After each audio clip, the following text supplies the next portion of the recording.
और इस बीच एक और बड़ी खबर आपको बता दें, चेरनिहिव में यूक्रेन ने रूस का एक फाइटर जेट मार गिराने का दावा किया है। पैराशूट की मदद से पायलट ने जंप लगाई, लेकिन दावा यह किया जा रहा है कि यूक्रेन की सेना ने उसको बंधक बना लिया है। यानी चेरनिहिव में यह रूसी फाइटर जेट मार गिराया गया, यह बताया गया, लेकिन जो पायलट है उसको बंधक बना लिया गया। ये खबरें आ रही हैं और ये तस्वीरें भी हम आपको दिखा रहे हैं। मनीष, सामने तस्वीरों में एक बार फिर से एयर डिफेंस का इस्तेमाल करते हुए यूक्रेन ने स्पॉट किया Su-24 रशियन एयरफोर्स का, और जैसे ही उसे टारगेट किया वो नीचे की तरफ गिरा और तेज धमाका हुआ। उसी बीच तस्वीरों में आप देखेंगे तो ये सबसे पहले Su-24 नीचे गिरता हुआ जैसे ही उस पर अटैक किया गया, और गिरने के तुरंत बाद जो वहां के स्थानीय लोग हैं वो ताली बजा रहे हैं। और दूसरा एक स्पॉट दिखाई दे रहा है तो उसमें पायलट नीचे की तरफ इजेक्ट होके सेफली नीचे तो आ गया, लेकिन उसे फिर कस्टडी में ले लिया गया। एक बार फिर से तस्वीरों को देखें, दो तस्वीर, एक तरफ जहां Mi-24 को स्टिंगर मिसाइल के द्वारा वल्नरेबल क्यों हो जाते हैं? सबसे बड़ी बात है कि जो फाइटर्स है इतने, आप सोचिए कि इतने मॉडर्न फाइटर्स हैं, पुराने फाइटर्स तो है नहीं, कम से कम 4th जनरेशन के फाइटर हैं, लेकिन उसके बाद भी इतना वल्नरेबल कैसे है सर? ये जो है जब ग्राउंड अटैक के लिए आया उस समय में वो ऊपर से नीचे आ रहा है। अच्छा सर, आपको रोकना चाह रहे हैं, एक बार फिर से तस्वीरें आप देखें तो चेरनिहिव के Su-24 में जब ये एयर डिफेंस के जरिए यूक्रेन ने जब अटैक किया रशियन Su-24 के ऊपर, तो पायलट सेफली इजेक्ट हो गया। उसका हेलमेट है, उसके गियर्स हैं और इसके साथ साथ पैराशूट है। तस्वीरों में भी जो दिखाई दे रहा है पैराशूट, दरअसल ये वही पैराशूट है जो घर के ऊपर जाके गिरा। फिर उसके बाद जो यूक्रेनियन से ये संभावना है कि बहुत चोटें आई होंगी, जिस तरह से वो फंसा हुआ नजर आ रहा है। 100% चोटें आई होंगी, सबसे ज्यादा चोट पेल्विक या फिर कुछ लोग तालियां बजाते हुए भी नजर आ रहे हैं। उनको ये लग रहा है कि यूक्रेन ने मार गिराया उसे, तो ऐसे में जो तमाम यूक्रेनियंस हैं उनके लिए शायद सर इसमें क्लैप कर रहे हैं। इसमें एक अपडेट आपको बता दें, जो आप हेलमेट देख रहे हैं ये हेलमेट उनके पास है जो यूक्रेनियन वहां पर मौजूद थे। इस वक्त उस पायलट को ढूंढा जा रहा है, तलाशा जा रहा है, अभी तक उनके हाथ लगा नहीं है। ये पैराशूट से उतरता हुआ नजर आ रहा है, जिसकी का जिक्र हम कर रहे थे। पैराशूट से नीचे उतरते हुए जैसे ही Su-24 को लॉक किया एयर डिफेंस ने और मिसाइल हिट की, उसके तुरंत बाद ही जो पायलट है वो इजेक्ट होकर सेफली नीचे तो उतरा। उसे इंजरीज आई और सामने पैराशूट दिखाई दे रहा है जिससे वो इजेक्ट होते हुए नीचे आया, और वो बिल्डिंग के बीचों बीच। लेकिन यहाँ पर दो पैराशूट नजर आ रहे हैं मनीष, क्या दो पायलट्स रहेंगे? यानी कि हो सकता है Su-30 या कुछ हो, Su-27 पैराशूट दो नजर आ रहे हैं इसमें मनीष। एक पहले गिरता है, एक दूसरा व्हाइट अभी काले धुएं के सामने है, तो दो पैराशूट हैं। तो देखना होगा कि कौन सा विमान। बिल्कुल, हम एक बार फिर से तस्वीर दिखाते हैं। वो लगातार दो पैराशूट जो हैं वो आपको साफ नजर आएंगे। जो दाहिनी तस्वीर है, बाईं तस्वीर में भी हम दिखाने की कोशिश कर रहे हैं। पहले एक पैराशूट से उतरता हुआ नजर आ रहा है एक सैनिक, और फिर उसके बाद दूसरी आप तस्वीर देखें, लगातार एक दूसरा पैराशूट भी नजर आ रहा है तस्वीरों में साफ। तो कुल मिलाकर एक बात तो साफ हो गई है कि जो जेट गिराया गया, मार गिराया गया है, वो हो सकता है ट्विन इंजन जेट है और साथ ही ट्विन सीटर जेट है, जिसमें दो पायलट्स थे, एक नेविगेटर रहा होगा। जब शूट किया गया दोनों ही पैरा ड्रॉप हुए, जिनमें से एक का हेलमेट हमने थोड़ी देर पहले देखा था। जनरल सोई, जो तस्वीर दिख रही है उसमें तालियां बजाते हुए भी कुछ लोग नजर आ रहे हैं। नहीं, बिल्कुल ये दिखा रहा है कि किस प्रकार से यूक्रेन की सेना अभी भी रेजिस्टेंस ले रही है और उनको शायद हथियार की सप्लाई जारी है। और जो सिविल जो रिकॉर्ड कर रहे हैं, एक तो पहले रिकॉर्डिंग की क्वालिटी देखें कितनी बढ़िया क्वालिटी है कि वो एयरक्राफ्ट को रिकॉर्ड कर रहे हैं, पैराशूट से ड्रॉप होते हुए रिकॉर्ड कर रहे हैं, काफ़ी दूरी पर है ये, और उसके बाद चीयर अप कर रहे हैं कि एक सफलता जो मिली है उसकी वो खुशी मना रहे हैं। और ये मुझे लग रहा है Su-24 है जिसमें क्रू दो का क्रू हो जा रहा है, ट्विन सीटर है, तो इसीलिए दो पैराशूट हमें नीचे आते हुए नजर आ रहे हैं। और ये तस्वीरें आपको बता दें, इतनी बताने के लिए काफी है तस्वीर कि किस तरह से जो यूक्रेन की जो फोर्सेस हैं उसने हथियार नहीं डाले हैं, उसने हार नहीं माना है। चेरनिहिव में जो लगातार हमने बॉम्बिंग्स देखी थी रशिया की ओर से, उसकी एक और तस्वीर इस वक्त आप देख रहे हैं कि बॉम्बिंग के बाद अब रिटेलिएशन हुआ है। रिटेलिएशन में एक रशियन फाइटर को मार गिराया गया। उसके दो पायलट जो थे, उसमें एक जो पायलट और साथ में जो नेविगेटर होता है, दोनों ने इजेक्ट करके सही वक्त पे अपने आप को तो बचा लिया है, लेकिन उनके बाद उनको पकड़ा गया। और एक की अभी बता दें, एक पायलट की अभी भी तलाश की जा रही है। मनीष, कुछ अपडेट इसमें? ये जो तस्वीरें आपको दिख रही हैं, ये एक्चुअली में Su-24 रशियन एयरफोर्स का ट्विन सीटर एयरक्राफ्ट है। पायलट जैसे ही उसे हिट किया गया, लॉक किया यूक्रेनियन डिफेंस सिस्टम ने, एयर डिफेंस सिस्टम ने लॉक करते ही मिसाइल हिट की, और फिर जैसे ही वो नीचे की तरफ धम से ब्लास्ट हुआ, उसके साथ में आपको दो जो दिख रहे हैं उसमें एक पायलट और को पायलट की भूमिका जो वेपन ऑपरेटर है वो उसकी है, और वो दोनों के दोनों बिल्डिंग के ठीक पीछे एडजॉइनिंग सिविल एरियाज हैं वहां पर गिरे। गिरते ही वहां के जो सिविल लोग हैं उन्होंने इनको पकड़ा और फिर उसके बाद इसको बिल्कुल। यूक्रेनियन और इस सेना वक्त के हवाले कर अपडेट दिया। ये है मनीष, जैसे कि आप बता रहे हैं, 2 पायलट थे और दोनों जो हैं वो इजेक्ट किए। आप देख रहे हैं तस्वीरों में, हम पैराशूट से उतरते हुए आपको दिखा रहे हैं, दोनों ही घायल हुए और दोनों को बंधक बना लिया है। ये लेटेस्ट इंफॉर्मेशन आ रही है हमें। एक को पकड़ा गया है और दूसरे की तलाश की जा रही है। तो एक जो घायल हुआ था उसको तो पकड़ लिया है, लेकिन इसमें से एक जो पायलट था जिसका पैराशूट हो सकता है कि नहीं फंसा हो और उसने लैंड किया हो, उसको तलाशा जा रहा है। उसकी हेलमेट मिल गई, उसकी हेलमेट हमने पर दिखाई उस थी। तक पहुंचना ज्यादा मुश्किल नहीं होगा मनीष, क्योंकि जिस तरह की स्थिति नजर आ रही है, जब एक पकड़ा गया तो दूसरा भी ज्यादा मुश्किल नहीं होगा। ये बिल्टअप एरिया है, सिविल एरिया है, और यहां पर जैसे वो नीचे गया होगा तो इंजरी 100% हुई होगी।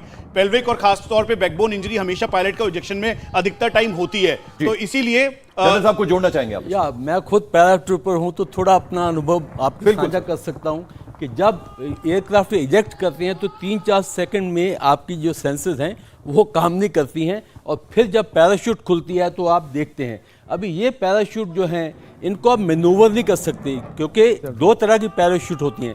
एक तो आप मैनूवर कर लेते हैं, एक स्टैटिक पैराशूट होती है। और जब आप लैंडिंग करते हैं, अगर आपको तजुर्बा नहीं है, लैंडिंग का एक तरीका होता है, जैसे हम लैंड करते हैं हम रोल करते हैं ताकि उससे फॉल ब्रेक हो जाती है। तो इसमें लगता है कि एक जो ग्राउंड तो मिला ही नहीं है इसमें, ऐसा लग रहा है वो बिल्डिंग के ऊपर नहीं, फंसा हुआ एक नजर तो आ जो रहा है। बिल्टअप एरिया में गिरा है तो वो तो कुछ नहीं कर सकता, तो फंस गया है। जो ग्राउंड पर आएगा उसको चोट तब लगेगी अगर उसकी लैंडिंग ड्रिल ठीक नहीं है। तो इसलिए, और दूसरी ये बात अभी ये है कि किस प्रकार इन्होंने वो एयरक्राफ्ट गिराया, क्योंकि इनके जो एंटी एयरक्राफ्ट सिस्टम है, डिफेंस सिस्टम है, वो बहुत कभी कारगर हैं। और जब आप 2 तरह की बॉम्बिंग करते हैं, जब ग्राउंड अटैक पर करते हैं तो आपको नीचे आना पड़ता है, जब आप स्ट्रेटेजिक बॉम्बिंग करते हैं तो आप काफी दूर से मिसाइल छोड़ सकते हैं। तो ये अभी ग्राउंड अटैक की बॉम्बिंग हो रही है। मनीष हम लगातार देख रहे थे, आप तमाम जो इंडियन स्टूडेंट्स फंसे हुए हैं खार्किव इलाके में, कीव में, उनसे आप बात कर रहे थे। अभी क्या इंफॉर्मेशन है? क्योंकि खार्किव की बात करें, कीव की बात करें, मारियोपोल की बात करें, पूरी तरह से रूसी सेना ने घेर रखा है, सामान नहीं मिल रहा है, तमाम सप्लाईज काट दी गई हैं। तो ऐसे में उनकी गुजर बसर हो कैसे रही है? उन दिक्कतों का कैसे सामना कर रहे हैं वो लोग?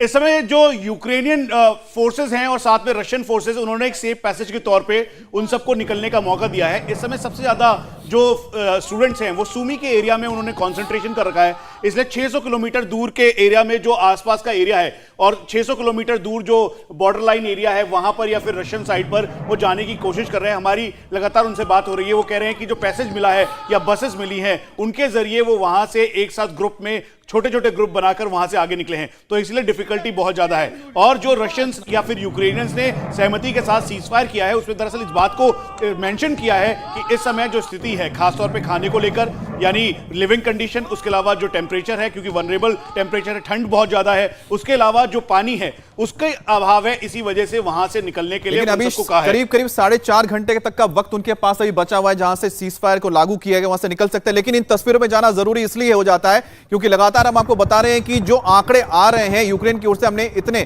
करीबन हमने कहा कि 39 उन्होंने फाइटर जेट्स गिरा दिए रशिया के। उसके दावे में हो सकता है कि ज्यादा बढ़ा के बोल रहे हैं, लेकिन ये जरूर बात है, हमने आज 2 तस्वीरें दिखाई कैसे हेलीकॉप्टर को गिराया यूक्रेन ने मारकर, और इस वक्त जो आप तस्वीर देख रहे हैं एक फाइटर जेट को रूस के मार गिराया गया है। आप देखिए कि जब उसको हिट किया गया मिसाइल के जरिए, ग्राउंड से मिसाइल दागा गया और उसको हवा में हिट किया गया, उसके बाद 2 पायलट जो वो उन्होंने इजेक्ट करके अपने आप को बचा तो लिया है, लेकिन ये तस्वीरें बताती हैं कि जो रेजिस्टेंस है यूक्रेन का उसमें अभी दम बचा हुआ है, वो पूरी तरह से खत्म नहीं हुआ है। और खास तौर पे उस शहर पे, जो शहर आप देख रहे हैं, इस शहर पे लगातार बॉम्बिंग हो रही है, आज से नहीं पिछले 3 दिन से लगातार बॉम्बिंग हो रही है। उसके बावजूद भी अगर वहां से रेजिस्टेंस होता है, वहां के एयरक्राफ्ट को, यानी रूस के एयरक्राफ्ट को अगर निशाना बनाया जाता है, तो मतलब साफ है उनके पास हथियार आ रहे हैं, हथियार या तो पहले से थे या हथियार पहुंच रहे हैं। बिल्कुल पवन, और लगातार हम देख रहे हैं कि नेटो देशों का पूरी तरह से समर्थन मिलता नजर आ रहा था जेलेंस्की को, लेकिन अब कहीं ना कहीं उन्होंने नाराजगी जाहिर की है, क्योंकि जो नेटो के विदेश मंत्रियों की बैठक हुई थी उसमें नो फ्लाई जोन बनाने की बात जेलेंस्की लगातार कर रहे थे, उस पर वो एग्री नहीं हुए। तो ये नाराजगी अब कहीं ना कहीं है जेलेंस्की को। नाराजगी वो लगातार जाहिर करते रहे हैं शुरुआत से, जब उन्होंने कहा था कि हमें अकेला छोड़ दिया गया है। इसके अलावा जब मदद की बात आई तब उन्होंने कहा था कि मदद से नहीं, हमें फुट ऑन सोल्जर चाहिए। इसके बाद जब न्यूक्लियर पावर प्लांट पर जब हमला हुआ तब कहा गया कि यूरोप जागे, तो लगातार SOS कॉल्स देते रहे हैं और नाराजगी जताते रहे हैं। लेकिन अभी तक नेटो की तरफ से सिर्फ मदद, वो भी छोटी मदद पहुंचाने की बात की जा रही है, जो शायद इस वॉर को, गुरिल्ला वॉर में मदद तो कर सकता है लेकिन रूस को हराने में मदद नहीं कर सकता। और यही वजह है कि बार बार जेलेंस्की इस नाराजगी को जताते रहे हैं, बार बार वार्निंग दे रहे हैं, रिक्वेस्ट कर रहे हैं, लेकिन अभी तक नो बूट्स ऑन ग्राउंड, और ये स्टेटस आज भी बरकरार है। आज 10वां दिन है जनरल सोई। हम लगातार ये बात कर रहे थे कि कुछ किलोमीटर के फासले पर रूसी सेना रह गई है। कीव को गिराने और यूक्रेन को गिराने की मंशा है, वो क्लैरिटी है पुतिन को, रूस को, कि उनको कीव को गिराना है। तो अब आपको लगता है कि बेहद नजदीक उस टारगेट के, या अभी भी वो इम्पॉसिबल जैसा लग रहा है? जिस तरह से यूक्रेनी सैनिक जो हैं और तमाम जो सिविलियंस हैं वो भी हम देख रहे थे छुटपुट हमले करते हुए नजर आ रहे थे, वो उस इरादे में अभी तक कामयाब नहीं हो पाया है रूस। ऐसा है कि यहां पर मैं ये कहूंगा कि रशिया बहुत रेस्ट्रेन कर रहा है, अपने आप को बहुत रोका हुआ है उन्होंने, क्योंकि आप देखिए कि कहीं भी सिविलियन टारगेट के ऊपर हमला नहीं कर रहे हैं, अभी भी मिलिट्री टारगेट्स को निशाना बना रहे हैं, और बिल्टअप एरिया की लड़ाई को वो अवॉइड करें, क्योंकि बिल्टअप एरिया में जैसे पहले आप ही ने वीडियो दिखाए थे कि किस प्रकार सिविल जनता सामने आ जा रही है टैंकों के, उनकी गाड़ियों के, तो ये बहुत बड़ा चैलेंज हो जाता है और कैजुअलिटी ज़्यादा हो सकती है, समय ज़्यादा लग सकता है। इसीलिए उनकी जो प्लानिंग है कि कीव के बाहरी इलाकों को पहले उनके डिस्ट्रॉय किया जाए, जो डिफेंस एस्टेब्लिशमेंट है, वो धीरे धीरे फेस्ड मैनर में वो आगे जाएं और बाद में कुछ पैराड्रॉप अंदर करके पीछे से भी सक्सेस हासिल करेंगे, ताकि जो जहां पे रेजिस्टेंस ज्यादा मिले उनको पिछली तरफ से हमला पवन, जरा ये तस्वीर आप समझाइए। ये तस्वीर जो है ये बता रही है कि वो पुल पूरी तरह से बर्बाद हो चुका है, लेकिन अब वो जो सेफ पैसेज मिला हुआ है, जो वो घंटे मिले हुए हैं, उसका पूरी तरह से उपयोग किया जा रहा है। बिल्कुल, ये तस्वीरें आप देखेंगे तो लोगों को 6 घंटे के मिले हैं, वो डेस्परेशन साफ दिखाई दे रही है। जो एक विंडो जिसका इंतजार कर रहे थे कि मौका मिले तो हम निकले, वो मौका अब मिला है। तो इस तस्वीर में आप देख सकते हैं कतारबंद तरीके से निकल रहे हैं, और यहां से निकलना भी उनके लिए मुश्किल इसलिए हो गया है क्योंकि ब्रिज कीव को सुरक्षित रखने के लिए तोड़ दिया गया है। स्ट्रेटेजिकली उड़ा दिया। पर हमला कोई नहीं होगा इस वक्त, क्योंकि ये सेफ पैसेज है। यस, कम से कम 6 घंटे के लिए मान लिया जाए, और क्योंकि यूक्रेन की तरफ से भी कहा गया है कि जो कॉरिडोर दिया गया है वो आप इस्तेमाल करो और वहां से निकले। अब इस ट्रेन की तस्वीर आप देखिए, सचमुच देखिए वो किस तरह की डेस्परेशन में है। वो चढ़ना चाह रहे हैं, तुरंत चढ़ना चाह रहे हैं और यहां से निकलना चाह रहे हैं। तो कम से कम 6 बिल्कुल। और अगर देखा जाए अमित, ये लाइफलाइन बनी हुई है, जो रेलवेज है, ये रेलवे नेटवर्क जो है पूरी तरह से लाइफलाइन बना हुआ है, हम पहले दिन से देख रहे हैं। बिल्कुल, आपने जो बताया कि लाइफलाइन बनी हुई, लेकिन इस वक्त एक बड़ी खबर आ गई है। Su-25 जो रशियन एयरक्राफ्ट था, फाइटर एयरक्राफ्ट था, जिसको शॉट डाउन किया गया, उसमें से एक जो पायलट है उसकी मौत हो गई और दूसरा पायलट इस समय यूक्रेनियन फोर्सेस की कस्टडी में है। जैसे ही वो चार्निव के इस इलाके में जैसे फ्लाई कर रहा था, उसी दौरान एयर डिफेंस के जरिए उन्होंने लॉक किया और फिर उसके बाद सीधा मिसाइल Su-25 रशियन एयरफोर्स के इस एयरक्राफ्ट पे की, जो लो लेवल फ्लाइंग कर रहा था, डीप पेनिट्रेशन रोल पे था, और वो जो वाइटल इंस्टॉलेशंस के टारगेट थे उनको हिट करना चाहता था। लेकिन इससे पहले कि वो हिट कर पाता, सोचे समझे तरीके से उसे टारगेट किया गया। और 2 तस्वीरों में जो आपको दिखाई दे रहा है, 2 अलग अलग पैराशूट से, एक तरफ जहां जो ऑपरेटर, वेपन ऑपरेटर है, तो दूसरी तरफ से जहां पर एक पायलट नीचे की तरफ फॉल डाउन हो रहा है। बिल्डिंग के ठीक पीछे की तरफ जो सिंगल और डबल स्टोरी एरिया था उसके जाकर गिरा। इंजरीज दोनों पायलट की हुई है, एक यूक्रेनियन फोर्सेस के कस्टडी में है तो दूसरे की हालत बहुत ज्यादा गंभीर है। ऐसा इनिशियल इनपुट आया कि उसकी डेथ हो चुकी है, क्योंकि वहां पे चारों तरफ से उसकी घेराबंदी की गई। और ये ऑफिशियल सोर्सेस के द्वारा ये बताया गया कि उन्होंने Russian aircraft, Russian fighter jet Su-25 को मार गिराया है। जनरल द्विवेदी, जो हम तस्वीरें देख रहे हैं किस तरह से जो पैरा ड्रॉपिंग करके वो नीचे उतर के आ रहे हैं, आपने खुद मतलब आप पैराट्रूपर रहे हैं, एक बात बताइए कि कितना जरूरी हो जाता है, किस हाइट से आप एग्जेक्ट करके नीचे आ रहे हैं पैराशूट के जरिए? ये भी मायने रखता है आपकी कि आप जिंदा रहेंगे या नहीं रहेंगे? आपने बहुत ये अच्छा पॉइंट रेज किया है। हाइट मैटर करती है। अगर आपकी हाइट बहुत कम है तो आपकी पैराशूट पूरी तरह खुलेगी नहीं, जिसको हम बोलते हैं कि पैराशूट डिप्लॉय नहीं होगी। तो एक हाइट होती है, और तकरीबन अगर आप 300-400 फुट ऊपर हैं तब आपकी पैराशूट खुल जाएगी।